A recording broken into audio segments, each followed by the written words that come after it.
नमस्कार दोस्तों। Government degree college यानी जीडीसी की जो परीक्षा अभी हुई है यानी 15 मार्च 2022 को उसका जो जीएस का पेपर है उसको हम लोग हल कर रहे हैं। तो आइए देखते हैं पहला प्रश्न। तो पहले में जो है कौन सा सुमेलित नहीं है कह रहा है, तो इसमें उत्तर ए सही होगा। अनुच्छेद 52 राष्ट्रपति का निर्वाचन नहीं है इसमें। ठीक है, निर्वाचन की बात इसमें 54 में की गई है, जो निर्वाचक मंडल है उसकी बात 54 में की गई है। अनुच्छेद 52 में राष्ट्रपति के बारे में बात किया गया। ठीक है, तो इसमें ऑप्शन ए ठीक हो जाएगा, बाकी सारे ऑप्शन ठीक हैं। दूसरा प्रश्न है, निम्न में से कौन सी संख्या नीचे दिए गए चित्र में स्थान लेगी क्वेश्चन का। तो यहाँ पर जो है ऑप्शन बी यानी 41 ठीक हो जाएगा। ठीक है, इसको आप लोग एक बार लगा भी लीजिएगा। देखेंगे अगला प्रश्न। तीसरा है, एक स्कूल के 2017 से 2020 तक लड़कों एवं लड़कियों के अनुपात नीचे दिया गया है। तो इसमें जो है इसका उत्तर 3:1 ठीक होगा। एक बार इसको आप लोग लगा लीजिएगा। चौथा प्रश्न है, मौलिक अधिकारों के संदर्भ में निम्नलिखित कथनों में से कौन सा सही है पूछ रहा है। तो पहला दिया है, संविधान का अनुच्छेद 19(1) जी भारत के सभी नागरिकों का किसी भी पेशा या व्यवसाय करने का अधिकार को सुरक्षित करता है। बिल्कुल सही है। संविधान के अनुच्छेद 19(1) जी के अंतर्गत मादक द्रव्यों के व्यवसाय करने का कोई मौलिक अधिकार नहीं है। ये भी सही है। 19(1) जी मतलब मौलिक अधिकारों के अंतर्गत कोई ऐसा जो है अधिकार नहीं दिया गया है जिसके अंतर्गत आप जो है मादक द्रव्यों का व्यवसाय कर सकें। तो यानी ऑप्शन 2 भी ठीक होगा। इस प्रकार से इसका उत्तर सी हो जाएगा, यानी 1 और 2 दोनों सही हो जाएगा। देखेंगे अगला प्रश्न। पांचवा प्रश्न है कि किस गवर्नर जनरल के कार्यकाल में प्राचीन स्मारक संरक्षण अधिनियम पारित हुआ था। तो इसका सही उत्तर हो जाएगा लॉर्ड कर्जन, यानी ऑप्शन बी। अगला प्रश्न देखेंगे, एंट्रोपी के संदर्भ में जब तंत्र की ऊर्जा बढ़ती है तो निम्नलिखित में कौन सा कथन सही होगा। तो इसमें जब एंट्रोपी की ऊर्जा बढ़ेगी तो एंट्रोपी का जो ताप होता है वही बढ़ता है, एंट्रोपी बढ़ती है उसकी। ठीक है ना, उसकी एंट्रोपी बढ़ती है। तो यानी उत्तर 1 ठीक हो जाएगा। एंट्रोपी घटती है ये गलत हो जाएगा, यानी उत्तर 1, केवल 1, यानी ऑप्शन ए ठीक होगा, छठे का ए। अगला प्रश्न देखेंगे। सातवां प्रश्न है, यदि स्कॉटलैंड और लोन को दिया हुआ है, कोड दिया हुआ है और उसका सही उत्तर पूछ रहा है सी का कोड, तो इसका उत्तर सी ठीक हो जाएगा। एक बार आप लोग इसको लगा लीजिएगा। आठवां प्रश्न है, सूची ए को सूची सी से सुमेलित करना है। फ्रियॉन दिया है, वाटर गैस दिया है, रॉकेट ईंधन दिया है, टांका दिया है, द्रव हाइड्रोजन, टीन तथा लेड प्रशीतक और हाइड्रोजन तथा कार्बन मोनोऑक्साइड। ये क्वेश्चन कई बार मतलब अलग अलग परीक्षाओं में पूछा गया है और अलग अलग तरीके से पूछा जाता है। ठीक है, अगर इसका एक भी ऑप्शन आप मिला लेंगे आप तो बिल्कुल सही हो जाएगा। जैसे फ्रियॉन प्रशीतक के काम में आता है, ठीक है ना। टांका किससे मिलकर बनता है, तो टीन और लेड से। तो यहाँ पर उत्तर ए ठीक हो जाएगा, यानी ऑप्शन ए ठीक हो जाएगा, 8 का ए। अगला प्रश्न देख लेंगे। इसमें भी जो है आपको मिलान करना है, सही उत्तर चुनना है। तो यहाँ पर जो मत्स्य पालन है वो आपका मछली से संबंधित हो जाएगा, है ना। और इसी तरीके से अंगूर की खेती अंगूर से संबंधित होते हैं, जिसको विटीकल्चर कहते हैं। रेशम के कीड़ों का पालन सेरिकल्चर, तो ये आपका रेशम से हो जाएगा। तो यानी ऑप्शन डी इसमें ठीक हो जाएगा, 9 का डी उत्तर ठीक है। अगला प्रश्न देखेंगे। 10वां क्वेश्चन है, करंट से है ये। हाल ही में निम्नलिखित में से किस संस्थान ने एक ड्रोन अनुसंधान केंद्र खोला है।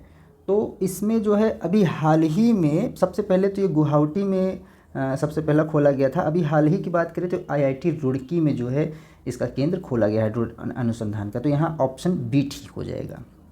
अगला प्रश्न है कि एरो इंडिया 2021 के संदर्भ निम्नलिखित में से कौन सा कथन सही है। तो इसका आयोजन बेंगलुरु में किया गया, बिल्कुल सही है। इसमें 55 देशों के प्रतिनिधियों ने भाग लिया, ये भी सही है। इसमें लगभग 55 देशों के प्रतिनिधियों ने भाग लिया, ठीक है ना। तो यहाँ पर 1 और 2 यानी ऑप्शन सी ठीक हो जाएगा, 1 और 2 दोनों सही हो जाएगा। अगला प्रश्न देख लेंगे 12वां। निम्नलिखित में से कौन सी नदी मुल्ताई पवित्र तालाब से निकलती है। मुल्ताई के पवित्र तालाब से निकलती है, तो ऑप्शन दिया हुआ है। तो इसमें जो ताप्ती है ये आपकी मुल्ताई से निकलती है, तो यहाँ पर ऑप्शन डी ठीक हो जाएगा। अगला प्रश्न है, जब एक बस कंडक्टर सवार, आपका ये मैथ का क्वेश्चन है, तो इसमें जो है आपका ऑप्शन ए ठीक हो जाएगा। इसको आप लोग एक बार लगा के देख लीजिएगा। अगला दिया हुआ है कि 14 प्रश्न है, निम्नलिखित में से कौन सा स्वराज पार्टी के गठन से संबंधित है। ये देखिए आपके यूपी पीसीएस वगैरह आदि कई परीक्षाओं में, लोअर परीक्षा जो होती है उसमें से प्रश्न उठा कर दिया हुआ है और बहुत अच्छा प्रश्न है और हर बार पूछा भी जाता है। स्वराज पार्टी के गठन से संबंधित कौन कौन है, तो सुभाष चंद्र बोस, CR दास, जवाहरलाल नेहरू, मोतीलाल नेहरू। तो इसमें से आपके CR दास और मोतीलाल नेहरू ये दोनों लोग जो है स्वराज पार्टी से संबंधित हैं, ठीक है ना। तो इसमें से कौन सा सही हो जाएगा, 2 और 4 यानी ऑप्शन ए ठीक हो जाएगा। तो उत्तर ए सही होगा 14 का। 15वां देखिए, जुलू जनजाति पूछ रहा है कहाँ पाई जाती है। तो जुलू जनजाति आपका देखिए दक्षिण अफ्रीका, साउथ अफ्रीका की जनजाति है। तो यहाँ पर ऑप्शन डी ठीक हो जाएगा, उत्तर डी ठीक हो जाएगा। 16वां प्रश्न है, पेड़ जड़ से वैसे ही संबंधित है जैसे धुआं, निम्नलिखित में से किससे संबंधित होगा। कह रहा है पेड़ जैसे जड़ से वैसे धुआं किससे संबंधित है। तो धुआं जो है आपका फायर, आग से संबंधित होगा, यानी उत्तर सी ठीक हो जाएगा, ऑप्शन सी ठीक हो जाएगा। 17वां प्रश्न देखेंगे, हाइड्रोजन ईंधन सेल वाहन निम्नलिखित रसायनों में से किसको उत्सर्जक के रूप में पैदा करता है। तो हाइड्रोजन ईंधन सेल वाहन जो होते हैं वो H2O यानी कि जल उत्सर्जित करते हैं, ठीक है। तो यहाँ पर उत्तर बी ठीक हो जाएगा, जल यानी H2O। 18वां प्रश्न है, निम्नलिखित में से कौन सा युग्म सुमेलित नहीं है। तो एंटीलिया, मुकेश अंबानी, ठीक है, इनसे संबंधित है। जसप्रीत बुमराह, संजना गणेश, इनसे इनका विवाह हुआ है। नोवावैक्स कोविड-19 की एक वैक्सीन है, ठीक है। इंदु मल्होत्रा ये महिला क्रिकेट से संबंधित नहीं है। पूछ रहा है सही सुमेलित नहीं है, तो यहाँ पर उत्तर डी ठीक हो जाएगा। 19वां प्रश्न देखेंगे, कौन सा यहाँ भी पूछ रहा है सुमेलित, सही सुमेलित नहीं है। तो समानता अधिकार 14 से 18 बिल्कुल सही है। और शोषण के विरुद्ध अधिकार 20 से 22, ये 20 से 22 नहीं बल्कि 20 से 25 होगा। तो यह उत्तर बी ठीक हो जाएगा, यानी शोषण के विरुद्ध अधिकार आपका गलत दिया है, यानी उत्तर बी ठीक हो जाएगा। पूछ रहा है कौन सा सुमेलित नहीं है, तो उत्तर इसका बी से हो जाएगा, बाकी सभी सही मिलान है। 20वां प्रश्न देखेंगे, अधिकतर रेगिस्तानी पौधे रात के समय पुष्पित होते हैं क्योंकि उनमें फूल खिलना, पुष्पित होना कम तापमान द्वारा नियंत्रित होता है। वे चंद्रमा की दशाओं के प्रति संवेदनशील होते हैं। रेगिस्तानी कीड़े दिन के समय फूलों को खा जाते हैं। रेगिस्तानी कीड़े रात के समय सक्रिय होते हैं। तो यहाँ पर ऑप्शन डी ठीक हो जाएगा, रेगिस्तानी कीड़े रात के समय सक्रिय होते हैं, ठीक है ना। ये रात को जो है मिट्टी को फर्टिलाइज़ करते हैं, कीड़े रात में जो है ठंड में जो है फर्टिलाइज़ करते हैं जब मिट्टी को, रेत को, तो वहाँ पर जो है उस समय रात को पौधे पुष्पित होते हैं, ठीक है ना। तो यहाँ पर ऑप्शन डी ठीक होगा। अगला प्रश्न है 21वां प्रश्न है, निम्नलिखित कथनों पर विचार कीजिए। देखिए तो ऋग्वेद में 1028 यानी 1028 संस्करण है, बिल्कुल सही है।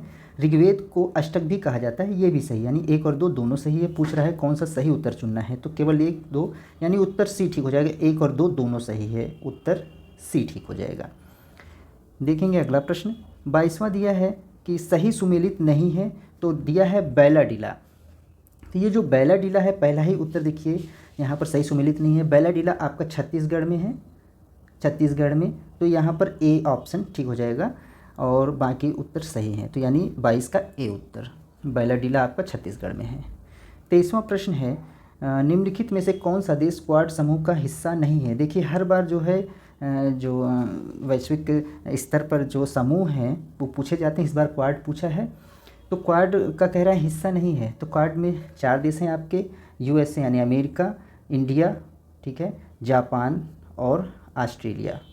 इसमें से जो कतर है, कतर यानी ऑप्शन ए सही हो जाएगा। कतर जो है क्वाड देश का समूह नहीं है, बाकी तीनों हैं और प्लस USA, तो उत्तर ए ठीक हो जाएगा 23वें का। 24वां प्रश्न है, 24वां चैलेंजर गर्थ, डॉल्फिन उभार, चैलेंजर उभार, चगोस कटक, ये थोड़ा सा कठिन प्रश्न था, इसका उत्तर ए ठीक हो जाएगा। यानी कि ए का 4 जो चैलेंजर गर्थ है ये आपका उत्तर पूर्वी प्रशांत महासागर, और डॉल्फिन उभार ये आपका उत्तरी अटलांटिक महासागर में, और चैलेंजर उभार जो है ये हिंद महासागर, इंडियन ओशन, और चागोस जो है ये आपका दक्षिण अटलांटिक यानी सॉदर्न अटलांटिक ओशियन में हो, यानी ऑप्शन ए ठीक हो जाएगा इसका 24वें का। अगला प्रश्न देखेंगे 25वां, कथन ए और कथन बी दिया हुआ है। बलबन तुर्कान ए चहलगानी का सदस्य था, सही है। उसने अपनी योग्यता के कारण अधिक महत्वपूर्ण स्थान प्राप्त किया, ये भी सही है लेकिन का सदस्य था, लेकिन जो है ये इसका क्या कहते हैं कि व्याख्या नहीं करता है, ठीक है। तो यानी यहाँ पर उत्तर बी ठीक हो जाएगा। ए और बी दोनों सही है लेकिन आर जो है ए की व्याख्या नहीं करता, तो यहाँ पर उत्तर बी ठीक हो जाएगा। 26वां प्रश्न देखेंगे, वही मिलाना है। तो अमाशय रस आपको इसमें से भी अगर आता होगा एक दो तो आप आसानी से मिला देंगे। जैसे हड्डियों में उपस्थित यौगिक है आपका कैल्शियम फॉस्फेट से संबंधित होता है। दूध का खट्टा होना आपका लैक्टिक अम्ल है जो है उससे, ठीक है ना, लैक्टिक एसिड से। सिरका एसिटिक एसिड से। इस प्रकार से उत्तर यहाँ पर सी ठीक हो जाएगा, 26वें का सी। अगला प्रश्न देखेंगे, नेक्स्ट क्वेश्चन है, निम्नलिखित में से किसको भारत के नए सैन्य अभियान का महानिदेशक नियुक्त किया गया है? तो ये है BS राजू, यानी उत्तर सी ठीक हो जाएगा। इनको सैन्य अभियान का महानिदेशक नियुक्त किया गया है अभी हाल ही में। 28वां प्रश्न देखेंगे, निम्नलिखित में से कौन सा कथन मुद्रा संकुचन का अर्थ का सही व्याख्या करता है? ठीक है, डिफ्लेशन की बात कौन करता है? तो मुद्रा का मूल्य बढ़ रहा है, कीमतें बढ़ रही हैं, रोजगार बढ़ रहा है या मुद्रा आपूर्ति बढ़ रही है। तो इसमें जो वैल्यू है मनी की वो राइज होती है, ठीक है ना, मनी की वैल्यू जो है वो राइज होती है। तो यानी ऑप्शन ए ठीक हो जाएगा ये। 29वां प्रश्न है, मराठों के संदर्भ में निम्नलिखित में से कौन सा कथन सही है? मराठा चौथ और स्वदेशमुखी के रूप में कर वसूल करते थे, सही है पहला। मराठों ने 1761 में पानीपत के द्वितीय युद्ध में भाग लिया, ये भी सही है। तो पूछ रहा है सही उत्तर चुनना है, तो यहाँ पर 1 और 2 दोनों सही है, तो यानी उत्तर सी ठीक हो जाएगा, आंसर सी इज़ राइट। 30वां क्वेश्चन देखेंगे, नीचे दिए गए अभी कथन दिया हुआ है वही मिलाना है। तो नर्मदा नदी अपने मुहाने पर डेल्टा का निर्माण करती है, तो ये गलत होगा। नर्मदा नदी अपने मुहाने पर डेल्टा नहीं बल्कि एस्चुरी बनाती है ना, ये एस्चुरी का निर्माण करती है, एस्चुरी बनाती है। तो यानी अभी कथन ए ही गलत हो जाएगा, यानी ए। फिर कह रहा है यह एक भ्रंश घाटी से बहती है, ये ठीक है और ये ए गलत है। तो यानी कि इसका उत्तर क्या हो जाएगा? ए सही, ए गलत और आर सही। तो ये उत्तर डी यानी ठीक हो जाएगा, ए गलत और आर सही। तो ये था जो आपका GDC गवर्नमेंट डिग्री कॉलेज यानी राजकीय महाविद्यालय प्रवक्ता के बारे में जो परीक्षा हुई है आपकी 15 मार्च 2022 को, उसका जो GS का पेपर है उसका हल है। इसके व्याख्यात्मक देखने के लिए जल्द ही आपको एक वीडियो मिलेगी। चलिए मिलते हैं अगले वीडियो में, धन्यवाद।